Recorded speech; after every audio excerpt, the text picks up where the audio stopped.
மாதா, என் நாளை எதிர்நோக்கி இந்நாள் வரை காத்திருந்தேனோ, அந்நாள் வந்துவிட்டது தாயே. நீ என் நாளை பற்றி கூறுகிறாய் என்று நான் அறியலாமா?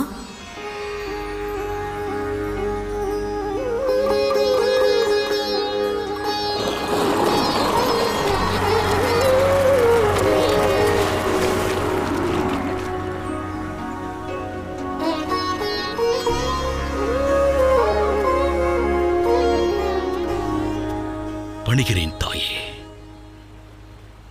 அன்றொரு நாள் தம்முடைய புத்திரன் மகரிஷி வசிஷ்டரிடத்தில் மோட்சத்திற்கான மார்க்கத்தினை எடுத்துரையுங்கள் என்று வேண்டினான். புவியில் நீ உன்னுடைய வாழ்வின் கடமைகளை எல்லாம் ஆற்றிய பிறகு ஒரு உத்தராயண தினத்தில் உனது தேகத்தை தியாகம் செய்தால் வானத்து ஆதவன் வானவர் வாழும் மார்க்கத்தை உனக்கு வழங்குவான் என்றார். மாதா, இன்று யுதிஷ்டனுக்கு இளவரசு பட்டாபிஷேகம் முடிந்தது. அஸ்தினாபுரத்தின் ராஜசபையில் தர்மம் நிலைநாட்டப்பட்டது. இன்று என் வாழ்வின் லட்சியம் நிறைவேறியது. ஆனந்தம் கொண்டேன். ஆனால் துரியோதனன் வஞ்சம் விடுத்தான் என்று நீ அறிவாயா? யுவராஜன் யுதிஷ்டிரன் மற்றும் அவனது சகோதரர்களால் துரியோதனன் நிச்சயம் நல்வழிப்படுவான் என்று நம்பிக்கை கொண்டேன். ஆகையினால் என்னுடைய கடமைகள் நிறைவேறியதாகவே எண்ணுகிறேன். உன்னுடைய கடமைகள் இந்த நிகழ்வால் நிறைவேறிவிட்டது என்றெண்ணுகிறாயா பீஷ்மா? அனைத்து பந்தத்திலிருந்தும் மனிதன் விடுபடும் போதே அவனது வாழ்வின் கடமைகள் நிறைவேறுகிறது. ஆனால் மாதா, நான் பந்தத்தோடு இணையாதவன். கடமையாற்றுவது ஒன்றையே சிறமேற்கொண்டு வாழ்ந்தவன் நான். கடமையாற்றுவதும் பந்தம் அல்லவா? அதிலிருந்து நீ முக்தி பெறும் வரை உண்மையான முக்தியை உன்னால் நிச்சயம் பெற இயலாது மகனே. ஏன் அவ்வாறு கூறுகிறீர்கள்? வாழ்வில் இது நாள் வரை தர்ம வழியில் நடந்து கடமையாற்றியவன் எனக்கு முக்தி கிட்டாதா? மாதா, பிறகு நான் முக்தி பெறும் மார்க்கம் யாது? அந்த ஞானத்தை நான் தர இயலாது. அதிவிரைவாக ஒருவர் தோன்றுவார். உண்மையான தர்மத்தின் ஞானத்தை தருவார். உனக்கு மட்டுமல்ல மகனே, அவர் இந்த உலகிற்கே தர்ம ஞானத்தை போதிப்பார். அந்த ஞானத்தை நீ பெறும் வேளையில் உன்னிலிருந்தே நீ நிச்சய முக்தியை பெறுவாய்.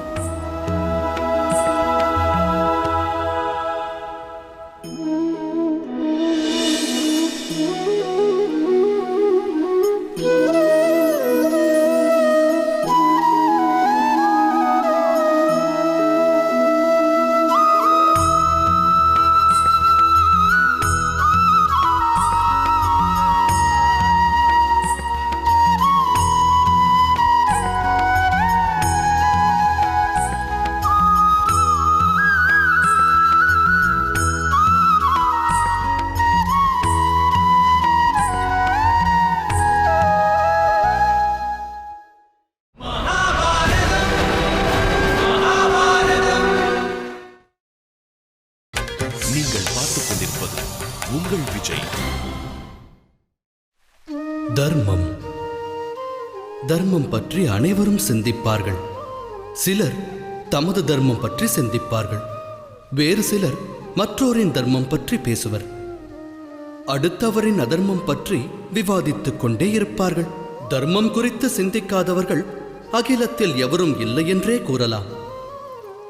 ஆனால் தர்மம் என்பதன் உண்மை விளக்கம் யாது? அதனை யாரேனும் புரிந்து கொண்டார்களா? தர்மம் மானிடருக்கு பிற மானிடர்களோடும் பரந்த இந்த சிருஷ்டியோடும் சுகமாக வாழும் ஞானத்தை தருகிறது. ஆகையால்தான் தர்மம் நிலவும் ஸ்தானத்தில் மனிதனுக்கு எப்போதும் அமைதி கிட்டுகிறது. அதை தாம் அனுபவித்ததுண்டா? மனிதரின் அனைத்து போராட்டங்களையும் தர்மம் அழிக்க வல்லது. ஆனால் உலகில் வாழும் அனைவரும் போராட்டம் இல்லாமல் வாழ இயலும் என்பது எவ்வாறு சாத்தியமாகும்? சற்று சிந்தியுங்கள். அன்பு நிலவக்கூடிய ஒரு இடத்தில் போராட்டம் மூள இயலுமா? ஆம் என்று கூறுவீர்கள், போராட்டம் மூளும். ஆனால் இன்னும் சற்று சிந்தித்தால் மற்றொன்றும் விளங்கும். போராட்டம் மூளும் நேரத்தில் அங்கு நிலவும் அன்பானது விலகிச் சென்று விடுகிறது. அதன் பிறகு அங்கு ஆணவம் தோன்றும், அகங்காரம் தோன்றும், குரோதம் தோன்றும். ஆனால் அன்பு தோன்றாது. அங்கு அன்பு விளையாது. ஏனெனில் அன்பு தழைத்தோங்கும் இடத்தில் சண்டை, சூழ்ச்சி, இன்னலை விளைவிக்கும் போராட்டங்கள் அடியோடு அழிந்துவிடும்.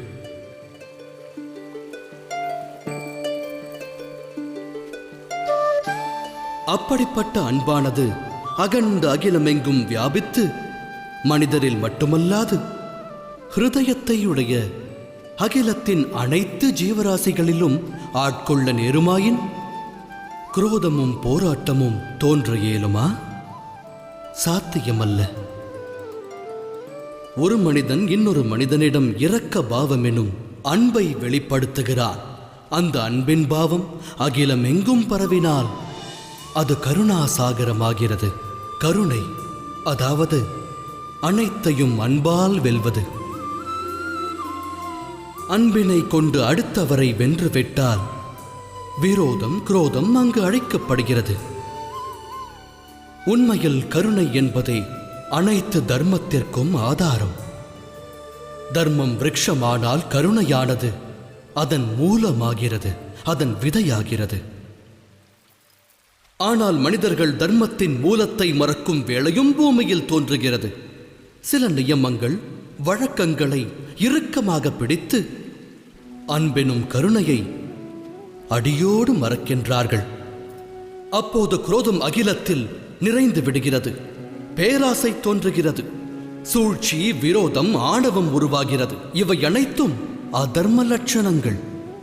அவ்வேளைதனில் பகவான் புவியில் அவதாரம் எடுக்கும் தருணம் வருகிறது. உண்மையான ஞானத்தை அவரே வழங்குவார். மகாபாரதம் என்னும் இக்கதையும் மண்ணிலையை எட்டியுள்ளது. தமது வழக்கத்தை தர்மம் என சிலர் எண்ணிக்கொண்டிருக்கிறார்கள். வேறு சிலரோ அதர்ம அடையாளங்களான குரோதம், விரோதம், அகங்காரம் போன்றவற்றால் ஆட்கொள்ளப்பட்டு தர்மத்தை அழித்துக் கொண்டிருக்கிறார்கள். ஒருவர் பிறரிடத்தில் அன்பு செலுத்துவதில்லை. அன்பை கொண்டு அடுத்தவரை வெல்ல எவரும் முயற்சிப்பதும் இல்லை. அகிலத்தில் கருணையும் இல்லை. இக்காரணம் கொண்டே நான் இவ்வகிலத்தில் அவதரித்தேன்.